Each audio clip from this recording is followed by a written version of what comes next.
अस्सलाम वालेकुम dear students. आज का जो हमारा टॉपिक है लेक्चर नंबर 3। देख लीजिए, हम प्रॉपर्टीज ऑफ गैसेस पढ़ रहे थे। प्रॉपर्टीज ऑफ गैसेस हमने स्टार्ट किया था। तो मैंने उस वक्त बोला था कि एवरीथिंग रिलेटेड टू गैसेस आपको पढ़ना पड़ेगा, क्योंकि ये कॉम्पिटिटिव एग्जाम है। कुछ भी पूछा जाएगा, या आपकी जो बुक्स आई है मार्केट में उसमें मैंने देख लिया कि गैस लॉज के बारे में भी कुछ बोला गया है, उसके ऊपर भी कुछ न्यूमेरिक ऑब्जेक्टिव्स उसके उसमें दिए गए हैं। तो हमने सोचा कि प्रॉपर्टीज तो हमने पढ़ ली, कौन कौन सी प्रॉपर्टीज गैस की होती है। जिसने अभी तक वो नहीं देखा है, फर्स्ट 2 लेक्चर्स वो मेरी चैनल पे देख लें, उसके बाद इस लेक्चर पे आ जाए। तो आज हम गैस लॉज के बारे में पढ़ने जा रहे हैं। गैस लॉज दैट मीन्स जो ये गैसेस है हमारे, दे आर फॉलोइंग certain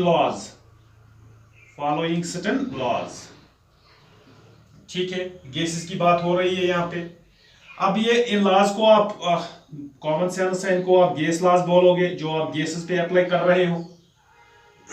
साथ साथ ये गैस लॉज है क्या, देख लीजिए। अगर आप गैस की बात करोगे तो हमने पहले लेक्चर में या दूसरे लेक्चर में बोला था कि अगर आप किसी सबस्टेंस को गैसियस स्टेट में देखना चाहते हो, किस स्टेट में, if you want to find substance in gaseous state, तो उस वक्त क्या होना चाहिए। गैस के बारे में जब हमने बात की थी, हमने बोला था ये तो पार्टिकल्स मॉलिक्यूल से बना होगा, लेकिन ये मॉलिक्यूल्स बहुत दूर दूर है, बहुत दूर दूर है। मतलब अगर आप इनका प्रेशर इंक्रीज करने की कोशिश करोगे ये नजदीक आएंगे, लेकिन कंडीशन क्या है गैस के लिए, ये मॉलिक्यूल्स दूर होने चाहिए। That means you have to release pressure. आपका जो प्रेशर है, ये प्रेशर होना चाहिए उस वक्त लेस, जब आप किसी सबस्टेंस को गैसियस स्टेट में देखना चाहते हो। वो गैसियस स्टेट में कब एग्जिस्ट करेगा, जब प्रेशर उसका कम होगा और ये मॉलिक्यूल्स यहां पे जो है they will be moving randomly with faster speeds, और इनकी स्पीड फास्टर तभी होगी जब आपका टेंपरेचर हाई होगा। जब आपका टेंपरेचर क्या होगा, high. That means the two conditions at which a substance is found in a gaseous state is pressure should be less and temperature should be high. देख लीजिए, ये क्वेश्चन भी आ सकता है कि आपका सबस्टेंस गैसियस स्टेट में देखने के लिए क्या कंडीशन होनी चाहिए। तो आप उस वक्त लिखोगे high temperature and low pressure. High temperature and low pressure, ये एक कंडीशन हो सकती है किसके लिए, गैस के लिए। अब यहां पे देख लीजिए कौन कौन सी प्रॉपर्टी आपने देख ली। आपने प्रेशर देख लिया, क्योंकि ये तो क्राइटेरिया ही है किसके लिए, गैसियस स्टेट के लिए। और क्या देख लिया आपने, और देख लिया टेंपरेचर। यहां पे मैं लिख रहा हूं pressure P and temperature T। And उसके साथ साथ जो ये गैस होता है, ये गैस क्या करता है, ये वॉल्यूम ऑक्यूपाई करता है। आपको पता है जितना भी अवेलेबल वॉल्यूम होगा ये उसमें फैल जाएगा। दैट मींस गैसेस के लिए जो प्रॉपर्टीज है जो आप मेजर कर रहे हो, उसको आप बोलते हो मेजरेबल प्रॉपर्टीज। क्या बोलते हैं हम, मेजरेबल प्रॉपर्टीज। अब कौन कौन सी प्रॉपर्टी आ गई, एक तो आ गया आपका प्रेशर, दूसरा क्या आ गया आपका temperature, and number third it is volume, और number fourth means amount of gas. आप कितने अमाउंट गैस की बात कर रहे हो, कि इस अमाउंट गैस में प्रेशर कितना क्रिएट करेगा, टेंपरेचर कितना है एंड वॉल्यूम कितना है। इस अमाउंट ऑफ गैस को आप नंबर ऑफ मोल्स बोल सकते हो, number of moles of gas, number of moles of gas n। ठीक है, तो फिर यहां पे क्या हो गया, यहां पे आपकी 4 प्रॉपर्टीज आ गई गैसेस के लिए। That means pressure, temperature, volume and number of moles. अब इस गैस लॉ का क्या काम है, this gas law gives us the quantitative relationship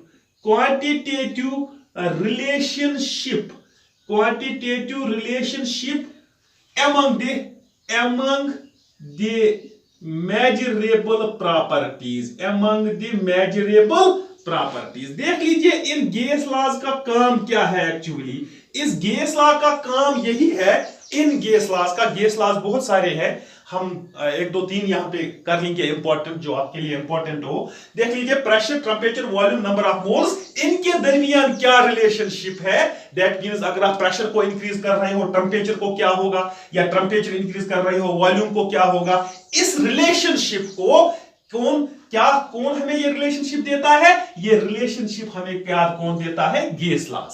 कौन देते हैं? Gas laws. That means gas laws gives us the quantitative relationship between the measurable properties of gas। measurable properties कौन कौन सी देख लिया आपने?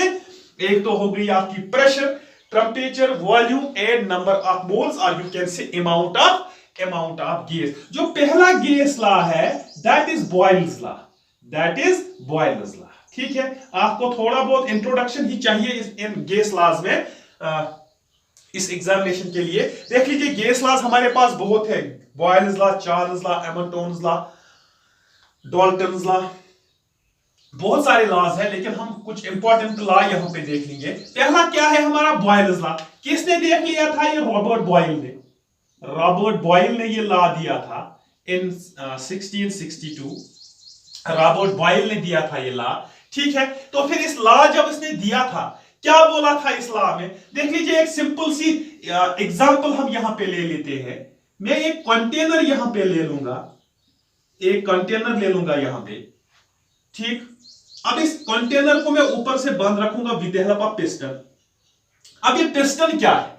इस पिस्टन की वजह से आप इस कंटेनर का गैस, इस कंटेनर का प्रेशर इंक्रीज भी कर सकते हो, इस कंटेनर का प्रेशर डिक्रीज भी कर सकते हो, ठीक है। दैट मींस अगर आप इस पे वेट लगाओगे इस पिस्टन पे, इट इज फ्रिक्शनलेस, ये नीचे आ जाएगा। क्या आ जाएगा? नीचे। दैट मींस आप जैसे ही इस पे वेट लगाओगे, फोर्स लगाओगे, ये पिस्टन यहां से आके यहां जाएगा। This was the original volume V, this is the volume after the process, it is V0। अब मुझे बोलिए, ये जो वॉल्यूम है गैस का, ये वॉल्यूम डिक्रीज हुआ कि इंक्रीज हुआ ऑन अप्लाइंग प्रेशर? यहां पे देखो, ऑन अप्लाइंग प्रेशर, आपने जब प्रेशर अप्लाई किया, ये वॉल्यूम क्या हो गया? वॉल्यूम डिक्रीजेस, ठीक है। ये एक एक्सपेरिमेंट है जो आप कर भी सकते हो। जैसे ही आप ऊपर से, हमने बोला था गैस आर कंप्रेसिबल, अगर आपको याद होगा प्रॉपर्टीज ऑफ गैसेस में, आप जितना भी नीचे लाने की कोशिश करोगे, दे आर हाईली कंप्रेसिबल। ये पिस्टन क्या आ जाएगा? नीचे। दैट मींस वॉल्यूम डिक्रीज होता जाएगा on applying the pressure. Boyle's law, it gives us relationship. It gives us relationship किस किस के दरमियान? Between pressure and volume of gas। ये याद रखिएगा। जो बॉयल्स लॉ है, हमने पहले ही बोला, measurable properties P, V, T and N। इस N को तो मैक्सिमम टाइम्स आपको कांस्टेंट रखना पड़ेगा। क्या रखना पड़ेगा? कांस्टेंट। क्योंकि जब आप किसी गैस में प्रेशर का इफेक्ट देखोगे, वॉल्यूम का इफेक्ट, टेम्परेचर का इफेक्ट देखोगे, तो अमाउंट ऑफ गैस आप सेम लोगे उस वक्त। दैट मींस अब कौन कौन सी बच गई यहां पे? अब बच गया P, V एंड T।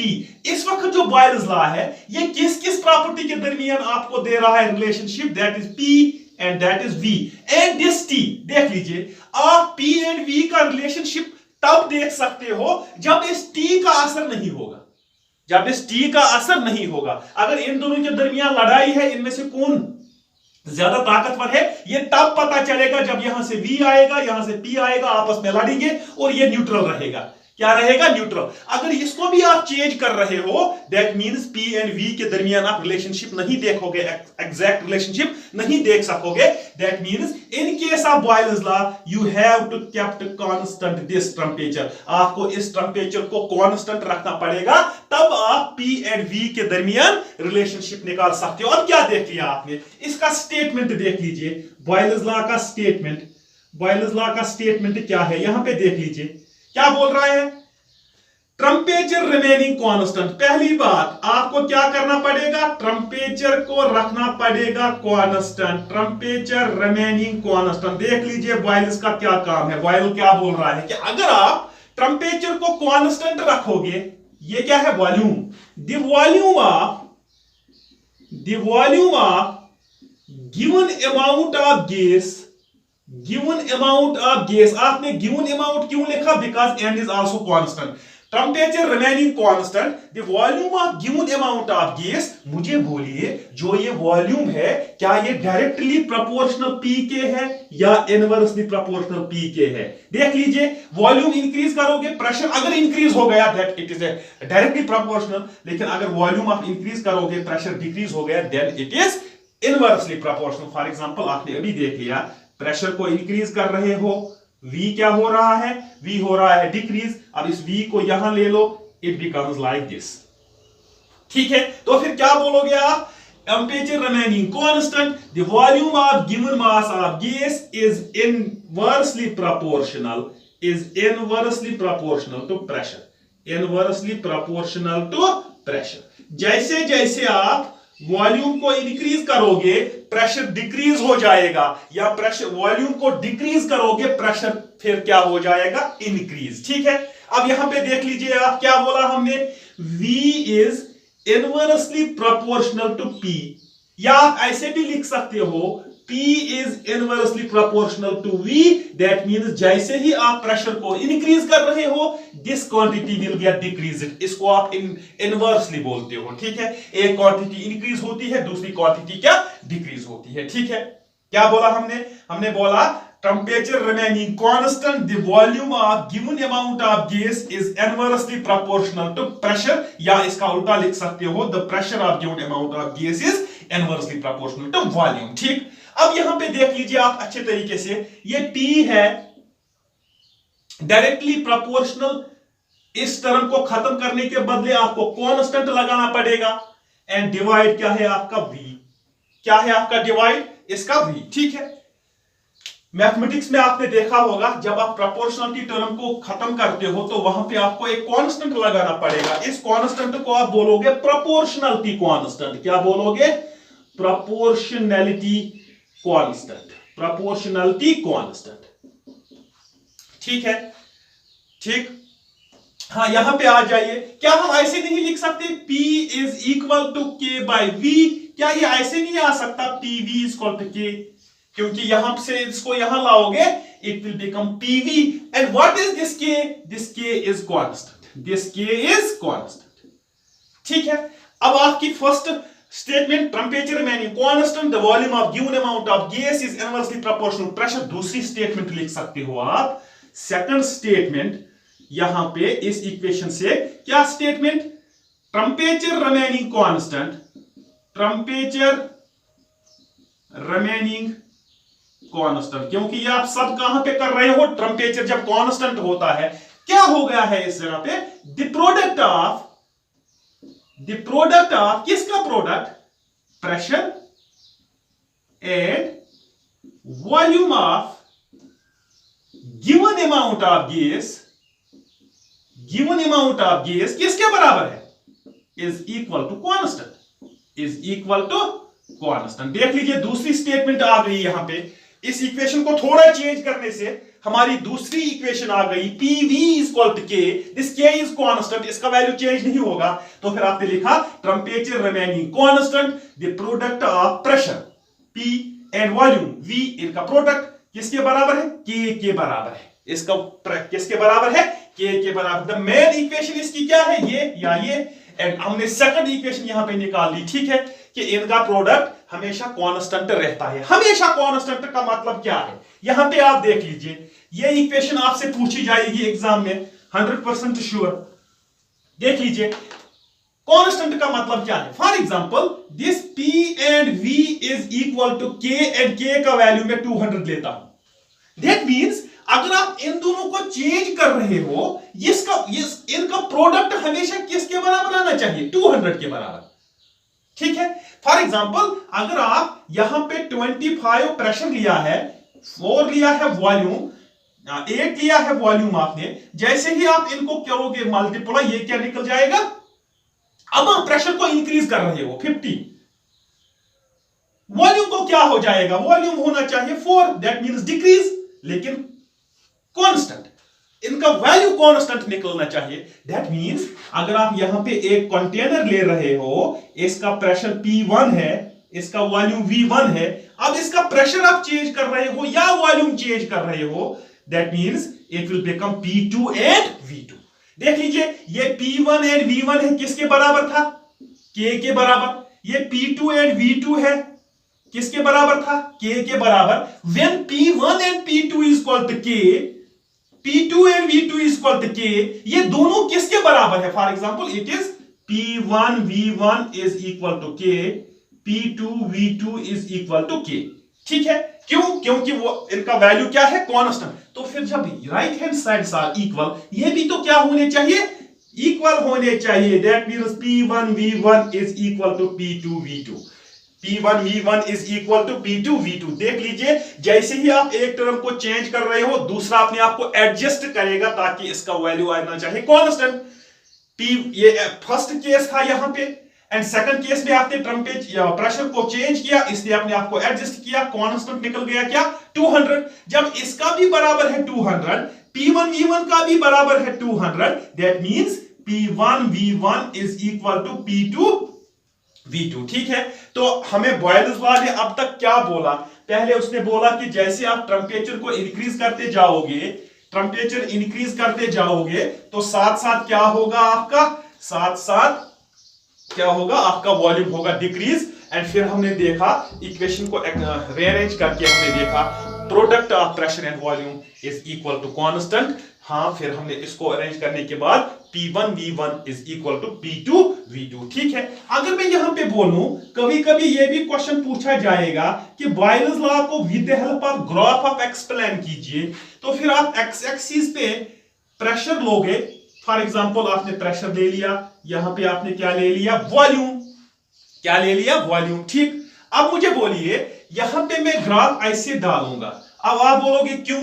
क्योंकि ये दोनों आपस में क्या है? Inversely proportional. यहां पे प्रेशर ज्यादा है, ठीक है, यहां पे वॉल्यूम कम है। जैसे आप, ये लाइन आपको वॉल्यूम देती है, जैसे आप यहां से यहां जाओगे, वॉल्यूम विल गेट इंक्रीज्ड। जैसे आप नीचे आओगे, प्रेशर विल गेट डिक्रीज्ड। मैं क्या कर रहा हूं? मैं प्रेशर को डिक्रीज कर रहा हूं। जब आप प्रेशर को डिक्रीज कर रहे हो, ये टर्म डिक्रीज हो रही है, ये टर्म क्या होगी? इंक्रीज होगी, because they are inversely proportional. That is why this curve goes like this. जैसे जैसे प्रेशर को डिक्रीज करोगे, वॉल्यूम क्या हो जाएगा? आपका इंक्रीज। ठीक है, लेकिन बॉयल्स लॉ के लिए कंडीशन क्या थी?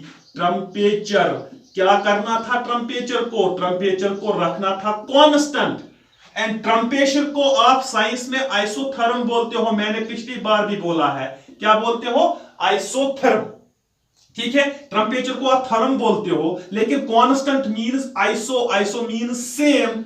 तो फिर इस ग्राफ को आप नाम दोगे आइसोथर्म। क्या नाम दोगे? Isotherm. Isotherm means whenever you are plotting this graph, आपके जहन में एक पॉइंट रहना चाहिए कि आपका टेंपरेचर चेंज नहीं होना चाहिए, वो कांस्टेंट होना चाहिए। That is why this graph is called, हम यहां पे लिखेंगे graph in Boyle's law. Graph in Boyle's law is called, क्या बोलते हैं हम इसको? इसको आप आइसोथर्म बोलते हो, क्योंकि आप ये ग्राफ डाल रहे हो किस जगह पे? ये ग्राफ आप कांस्टेंट टेंपरेचर पे डाल रहे हो। ठीक है, this was something about Boyle's law, जो आपके एग्जामिनेशन पॉइंट ऑफ व्यू से इंपॉर्टेंट है। अब उसके बाद आप काम कीजिए, आप चार्ल्स लॉ उठा लीजिए। चार्ल्स लॉ, एक दो लॉ हम जल्दी जल्दी देख लेंगे, फिर कल इस प्रॉपर्टीज ऑफ गैसेस पे हम एमसीक्यूज कर लेंगे। ठीक है, चार्ल्स लॉ देख लीजिए। चार्ल्स ने क्या कर दिया? पहले तो P V T इनके दरमियान क्वांटिटेटिव रिलेशनशिप देना है। किसको? चार्ल्स को, गैस लॉज को। And n that is number of moles. तो फिलहाल आपके कांस्टेंट ही रहते हैं, यहां पे कांस्टेंट ही रहते हैं। ये जो बॉयल्स लॉ था, इन दोनों के दरमियान इसने रिलेशनशिप दे दी। ठीक है, अब जो आपका चार्ल्स लॉ है, इट गिव्स अस, ये याद रखिए, it gives us relationship between volume and temperature. Volume and temperature. अब मुझे आप खुद बोलिए, ये किस किस के दरमियान दे रहा है आपको? वॉल्यूम के दरमियान एंड टेंपरेचर के दरमियान। तो P को क्या करोगे? इसका इफेक्ट नहीं होना चाहिए। That means you have to keep this constant. क्या करना है? बॉयलर्स लॉ में टेम्परेचर कांस्टेंट था एंड चार्ल्स लॉ में क्या कांस्टेंट है आपका? पी कांस्टेंट है, पी कांस्टेंट है। ठीक है, अब मुझे यहां पे बोलिए, मैं एक कंटेनर ले रहा हूं, ये सिंपल सी बात है। इस कंटेनर में कुछ गैसेस मॉलिक्यूल्स रखे हैं, कुछ वॉल्यूम उन्होंने ऑक्यूपाई किया है। अगर आप यहां पे टेम्परेचर को इंक्रीज करोगे क्या हो जाएगा? Kinetic energy will get increased. Last lectures देख लीजिए, सब कुछ समझ आ जाएगा। काइनेटिक एनर्जी विल गेट क्या? इंक्रीज्ड। एंड काइनेटिक एनर्जी जब इंक्रीज होगी तो थर्मल मोशन, इनकी मोशन क्या हो जाएगी? Increase. They will move rapidly, ये rapidly in a zigzag motion, in a zigzag fashion, in a zigzag fashion. जैसे जैसे टेम्परेचर इंक्रीज करोगे, इनकी kinetic energy, thermal energy increase होगी, तो ये मॉलिक्यूल्स क्या करेंगे? ये मॉलिक्यूल्स मूवमेंट करेंगे। तो क्या वॉल्यूम को क्या हो जाएगा? Volume will increase, volume will increase. That means V is directly proportional to T, V is directly proportional to T। क्या डेफिनेशन लिखोगे? Pressure remaining constant, pressure remaining constant. आपका प्रेशर कांस्टेंट है, फिर क्या हो जाता है? द वॉल्यूम, किसका volume? Of given mass of gas is. अच्छा मुझे बोलिए, ये डायरेक्टली प्रोपोर्शनल है कि इनवर्सली? It is directly. दोनों टर्म एक साथ इंक्रीज भी होंगी, डिक्रीज भी होंगी। डायरेक्टली प्रोपोर्शनल किसके? To the temperature in degree Kelvin, in degree Kelvin. Temperature को केल्विन में लेना है। देख लीजिए, टेम्परेचर डिग्री सेल्सियस में आप रिकॉर्ड कर सकते हो, लेकिन यहां पे आप केल्विन में लेना है। ठीक है, देख लीजिए इक्वेशन क्या है? V is directly proportional to T। अब आप काम क्या करोगे? V इज डायरेक्टली प्रोपोर्शनल की जगह, ठीक, अब चेंज कर लो, V इसको नीचे लाओ, T is equal to K, is equal to K। अब मुझे बोलिए, वहां पे आपने लिखा था PV is equal to K, फिर निकल के आ गई थी इक्वेशन P1 V1, इसके बदले P2 V2। क्या यहां पे आप ये नहीं लिख सकते हो? V1 divide by T1 is equal to V2 divide by T2, is equal to V2 divide by T2, क्योंकि फर्स्ट फेज में यहां पे V1 है एंड टेम्परेचर क्या है आपका? T1।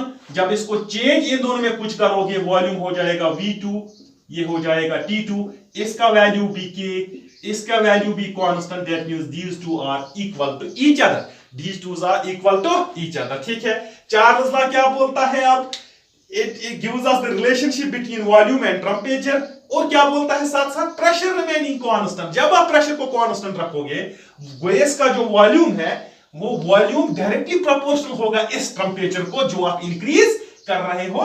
That means whenever you are increasing the temperature, volume also gets increased, और whenever you are decreasing the temperature, volume also gets decreased. इसको बोलते हो आप डायरेक्टली प्रोपोर्शनल, जब दोनों टर्म्स इंक्रीज होंगी या दोनों टर्म्स डिक्रीज होंगी। ठीक है, and number third law which is important, इसको आप गैलुसैक्स लॉ बोल सकते हो, गैलुसैक्स लॉ, इसको आप एमोंटोन्स लॉ बोलते हो, एमोंटोन्स लॉ, इसको आप प्रेशर टेम्परेचर लॉ बोलते हो, pressure temperature law. These are the laws which are important for your examination.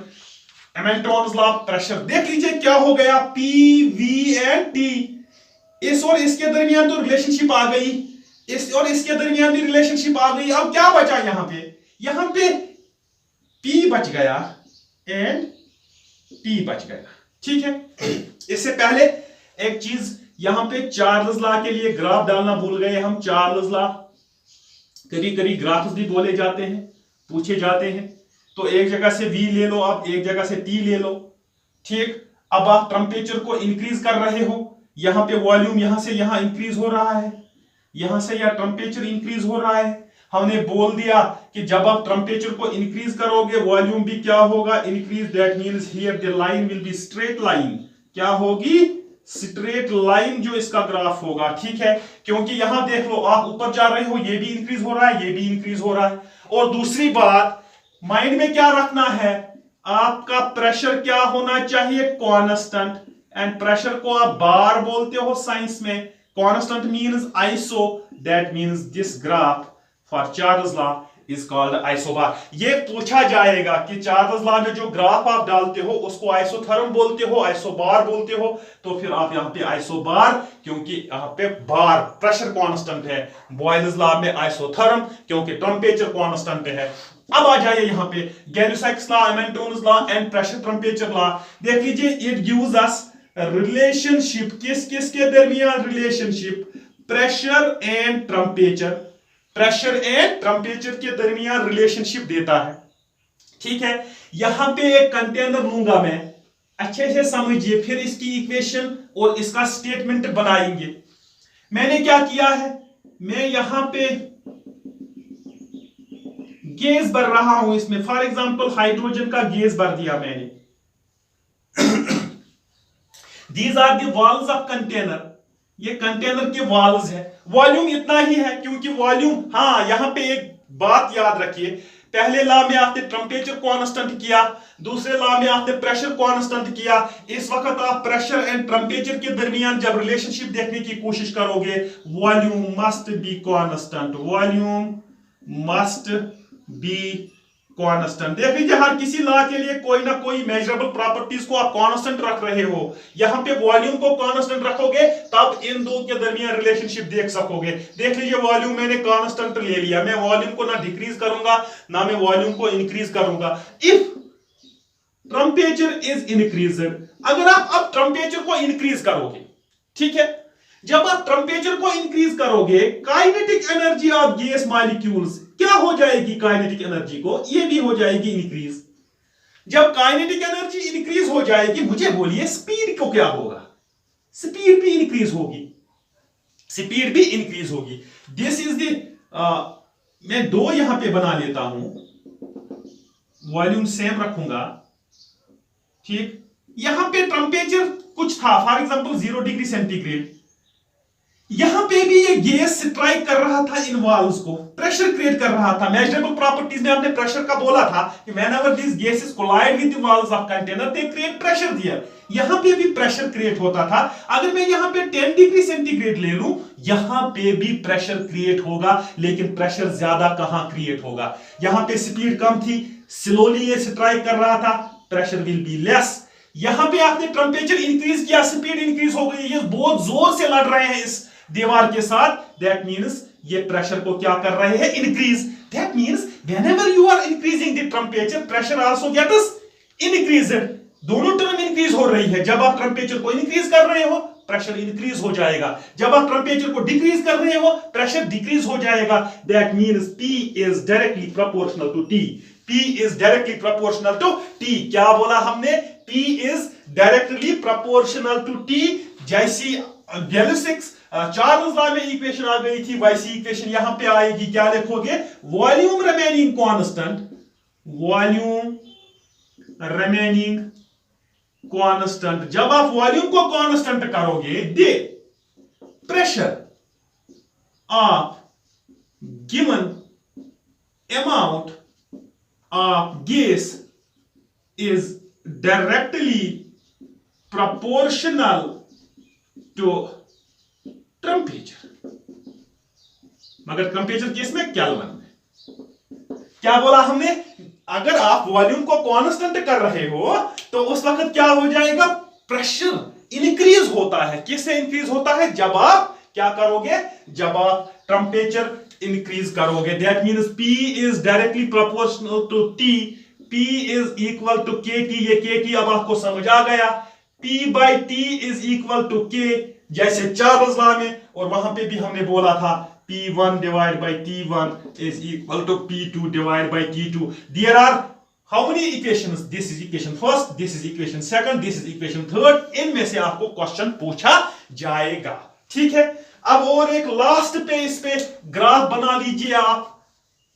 एक साइड y एक्सिस पे आप T लीजिए, यहां पे T लीजिए, दोनों इंक्रीज हो रहे हैं। That means again there will be a straight line, there will be a straight line. लेकिन बॉयल्स लॉ में जो ग्राफ था that was isotherm, Charles law में जो ग्राफ था that was isobar.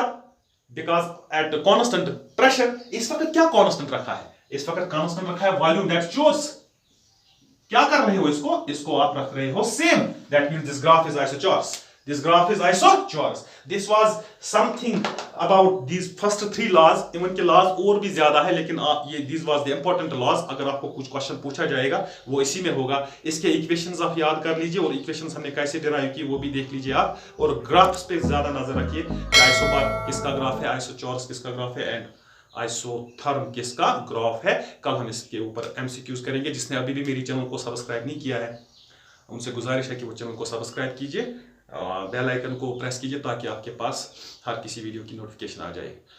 Thank you, have a nice day.